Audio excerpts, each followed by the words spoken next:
xibaar yi ci RIP FM. di nuyu auditeur ak auditrice bu rajo RIP FM tey rafetlu teewlu bi tey àllarba yemboog fukki fan ak ñaar ci weeru novembre ci atum 2025 bismillah ci xibaar yi. Soxna Khadija. RIP FM.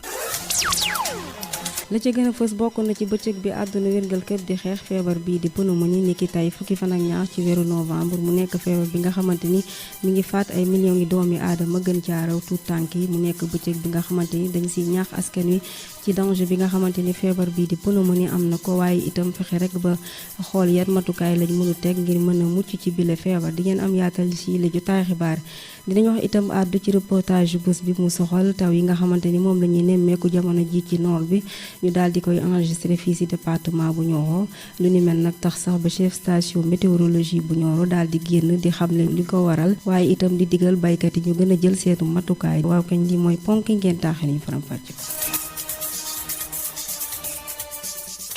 xibaar yi ak Soxna Khadija. daleen ak jàmm ci xibaar yi Pape Dafal mu féetewoo ci xarale gi li ponk bi junj leen ko ci bopp xibaar yi mu ñeewal bëccëg bi àdduna wérngal képp di xeex feebar bii di pneumonie ñu koy màggal at bu nekk yemboog fukki fan ak ñaar ci weeru novembre mu nekk feebar bi nga xamante ni dafay laal lii di poumon yi maanaam xëtër yi li koy mën a joxe nag bokk ci bactérie ak lii di virus muy laal nag tuut tànk yi ak mag ñi ci loolee bi li bëccëg la ko tax a jóg rek moo di ñaax askan wi ci danger bi nga xamante ni feebar bii di pneumonie am na ko laaj bi samp nag moo di ana naka la ñuy def ba mën a aar suñu bopp ci bile feebar tontu yi ci bile papier. RIP FM. coalition mondiale bi xeex feebar bii di pneumonie nga xamante ni dafay laal tuut tànk yi ñoo ko daal di taxawal ci atum 2009 mu nekk ab regroupement organisation bi yëngu ci wàllum paj mi ak ONG yi nga xamante ni dañoo jël engagement xeex feebar bilee ba tey bëccëg bi àdduna wérngël këpp di xeex feebar bi di pneumonie la ko tax a jóg rek moo di fexe rek ba bàyyiloo xel ñii di gouvernement yi ak institution yi féetewoo ci àdduna bi ngir ñu gën a ñoŋal matukaay yi ak prévention yi naka noonu traitement yi ngir xeex bile feebar mu nekk feebar yi nga xamante ni ngi bàyyeekoo ci noyeekaay bi waaye itam ñu ciy amal ay action yu mucc ayib wala sax ay yëngu-yëngu bàyyeekoo ci kuréel bi nga xamante ni dafay yëngu ci wàllum paj ñu naan ko OMS naka noonu it waa UNICEF ak yeneen i acteurs yi yëngu ci wàllum paj mi mu nekk bëccëg bi nga xamante ni dañ koy amal at bu nekk lépp rek ngir ñaax askan wi ci danger bi nga xamante ni moom la feebar bi am te muy laal poumon yi ñu gën koo xam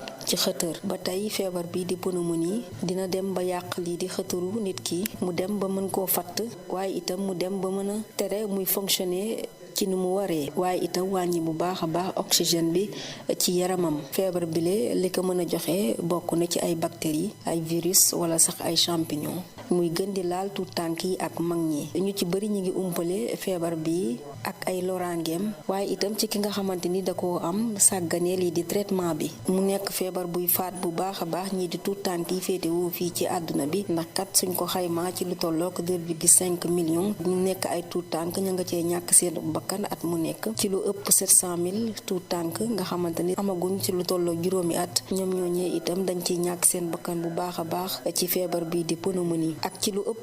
80% ñoom ciy faat nag ñu féetewoo ci dëkk yi nga xamante ni dañoo néew doole bi la bëccëg la ko tax a jóg itam bokk na si di encourager nit ñi ñu itam di teel a saytu seen yaram waaye itam di fàttali ni pneumonie nekk na feebar bi nga xamante ni lu ñu mën a traité la li ñu ciy génnee nag bokk na ci di amal ay vaccination ngir xeex bactéries yi ak feebar bii di grippe waaye itam ñuy moytandiku saxaar si bàyyeekoo ci waañ wala saxaar si bàyyeekoo ci ki nga xamante ni dafay tux waaye itam fonk bu baax a baax lii di cet gi di raxas suñuy loxo ba tax na sax bëccëg bi àdduna wérngal këpp di xeex feebar bi di pneumonie la ko tax a jóg rek bokk na si di ñaax askani waaye itam di leen fàttali ci ñuy moytandiku bu baax a baax ngir mën a mucc ci feebar bi di pneumonie naka noonu it gën a fonk lii di cet gi.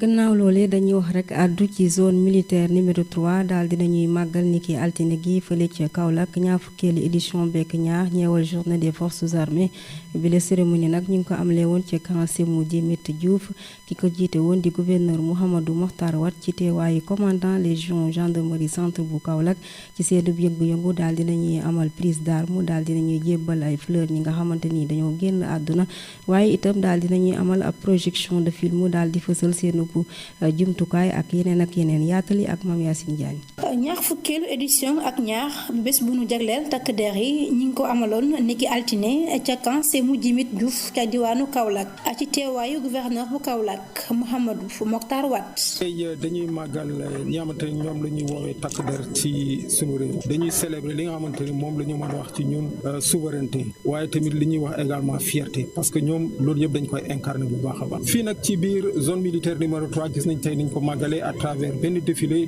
bu am solo bu jaar yoon wane nañu nag leen seen xarañteef yëpp ñu yore seen xarañteef jëmul simplement ci maniement des armes waaye tamit gis nañu yeneen compétence yu ñu woon. moom gouverneur boobe nag di rafetlu bu baax bés boobe ñu daal di jagleel souveraineté ak fierté nationale ci thème bu am solo ñu daal di koy tënk ci force de défense et de sécurité di partenaire Jeux olympiques ndaw yi ñu fas yéene amal ci atum 2026 ci diwaanu Ndakaaru. ci kaw loolu xam nañ ko ni forces armées lu nekk li ñuy wax seen cœur de métier mooy mbirum sécurité te xam nañu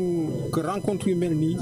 premier intrant bi mooy intrant sécuritaire te loolu lu am solo la incha allah ñoom seen xarañteef yi ñu ci yore rafet nañ jot que seen taxawaay di dëgëraay bi nga xamante ni véritablement kenn du mën a perturber organisation Jeux yi. ci boobule buntu commandant gendarmerie centre di colonel Massamba Thiam di ñaax ndawu Sénégal ngir ñu gën a takkaayu waaye itam sóobu ci activité bi la ñuy waajal muy Jeux olympiques Dakar 2026. di gën a ñaax la jeunesse du Sénégal pour ñu inspiré wu ci journée bii nii ak organisation Jeux olympiques yi pour que ñu mën a gën a farluwaat gën a defarluwaat gën a jàngaat nu ñuy monter projet nu ñuy organiser projet ak événement yu mag que suba wala ginnaaw suba ñoom ñoo war yor réew mi.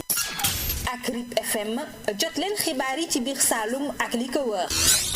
yéen a ngi desandi ba tey ci xibaar yi si rajo RIP FM ponk bi junjale nañ ko ci bopp xibaar yi ñeewal taw yi nga xamante ni moom la ñu nemmeeku ci noor bi gannaaw ba nga xamante ni nawet bi jeex na ñu koy nemmeeku fii ci diwaanu Sénégal ngir njaaraw fii ci département bu Nioro yooyu la taw nag mën a indi ay njeexital yu doy waar ci góob bi ci loolee ñuy xam ne nag mën nañ xaarandi taw yooyee ci fii ak fukki fan ak benn jàpp fukki fan ak ñeent ci weeru novembre bii di ñëw ki ko xamle di monsieur Arona Dia nekk chef station météorologique bu Nioro loolee waral sax muy diggalu baykat yi ñu gën a jël ay matukaay Adama seen yaatal yi. fii ci Sénégal ginnaaw nawetu 2025 nag nemmeeku nañ ci fan yu mujj yi ay taw hors saison ci ay gox-goxaan yu bari fii ci Nioro nag chef station météorologique di monsieur Arona Dia di ñuy xamal li waral li ni mel. taw yooyu noonu ñu ngi koy nemmeeku depuis le 7 ak le 8 amoon jotoon nañ fa am ay taw mu nekk taw ëgg muy ndax bokkul ci nawet bi li waral taw yooyu am nag mooy ay perturbations yoo xamante ne dafa am dans les zones extratropicales yi nga xamante ne ñoo commencé di aspirer le front intertropical loolu mooy joxe nag ay taw nawet bi jeex na depuis na le 26. bu ñu sukkandikoo ba tey ci moom yeneen ni taw hors saison mën nañ ñëwaat ci diggante fukki fan ak benn jàpp fukki fan ak ñeent ci weeru novembre bii di ñëw. maintenant nous prévoyons également taw yooyu tamit dañuy maintenir li ko tàmbalee le 11 jàpp le 14 novembre au centre fii nii ay Kaolack Koungheul Dakar côté sud bi est bi foofu yëpp ñu ngi fay xaar taw dina concerner une bonne partie du pays. moom monsieur Dia di artu rek ne taw yooyu mën na am ab njeexital bu yees ci récolte yi rawatina ci produits yi nga xam ne ñu ngi leen di wowal. effectivement y aura des impacts sur les récoltes parce que ak taw yooyu noonu béykat yi jamono jii nii ñu ngi ci récolte amu dugub bi dañuy faral ñoom di ko weer ci àll bi ba mu wow ñu bojj ko foofu doog ko yóbbu ci kër yi. gooñ mi si c'est pas protégé l'eau peut gâter tous ces récoltes gerte gi tamit soo xool nii am na ñoo xamante ne seen tool yi récolté guñ ko te loolu nag mun na jur gerte gi saxaat à cause de ces pluies et ce sera pas au bénéfice des cultivateurs. moom monsieur Dia nag di woo baykat yi rek ñu gën a ànd ak vigilance waaye itam protéger seen production agricole yi ngir rek ñu moytandiku perte yi. lu leen recommande ñoom nañ jël seen matukaay daal te suñ jëlu seen précaution jéem a aar seen récolte yi des dégâts qui pourront être causés par ces pluies. ba tax na nag muy xam ne rek ne taw yooyu mën na itam am ay njeexital ci wérgu yaxamu jur gi ndaxte taw yooyu dañuy ànd ak ay température yu wàcc. ñu wax rek àddu ci voisinage maanaam dëkkandoo demlante beeg dikkalante bi mu nekk li nga xamante ni dafay rataxal diggante yi waaye nag ñu gis ne lu ni mel mi ngi tàmbalee sooxe te ñu koy gis léegi jamono ji ci dëkku taax yi ñi ko xam la di sunu mbokk waaye àddukat yi Maam Daado Dieng dajeel dëkkandoo bi gën nekk nag nga xamante ne nii rek dañ koy lal ci ay comportement naka noonu nit ay règle yi nga xamante ne nii rek mën nay may doomu aadama yi ñu dëkk ci ak jegeñoo waaye it dëkk boo xamante ne nii am jàmm lay doon jëmee rek ci sàlloo joxe gëdd ci àq ak yelleef bu nu sukkandikoo ci suñu way àddukat de nee na dëkkandoo jàmm ca gën waaw dëkkandoo moom dañoo war a jiyante lu rafet yéenante lu rafet man de loolu laa xam ci dëkkandoo